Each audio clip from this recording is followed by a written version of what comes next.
click on the bell icon to get regular updates from Venus.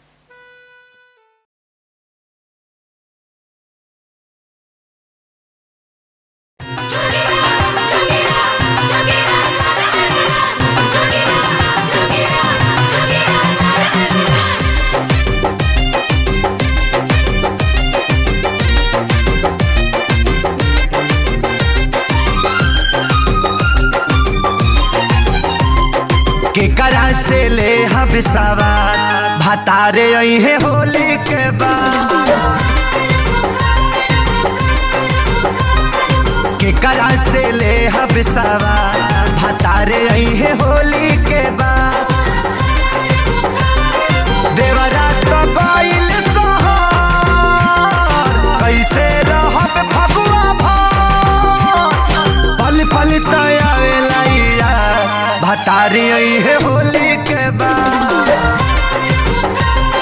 केकरा से ले हम सवार भतारे अइहे होली के बाद।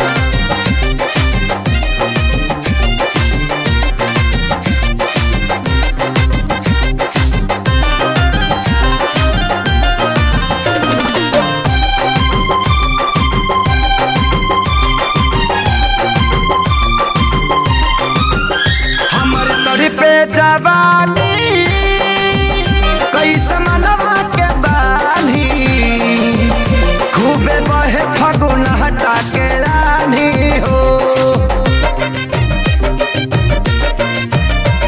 मेहर के परेशानी केहू दूसर कमानी जेके मरद ना दर्द का जानी हो। मजा कुल्ही होई बर्बाद भतारी अइहे होली के बाद।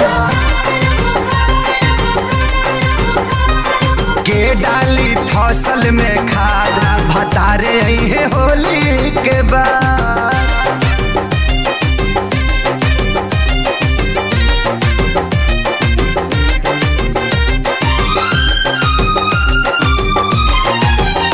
काहे कइला गवनावा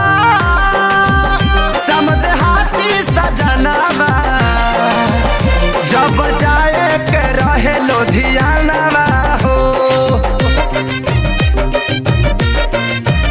प्यारे लाल संग खेसारी सभे गइल ससुरारी सोनू में हर के मानेला कहानवा हो। आ गइले घरे अजारा भतारे अइहे होली के बाद।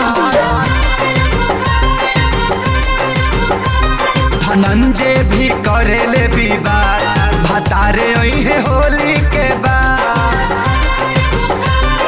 देवरा तो गइल सोहर कैसे रहब फगुआ भर पल पल तयावेला भतारे अइहे होली के बाद। केकरा से ले हम सवार भतारे अइहे होली के बाद। For more entertainment, log on and subscribe to www.youtube.com/VenusBhojpuri.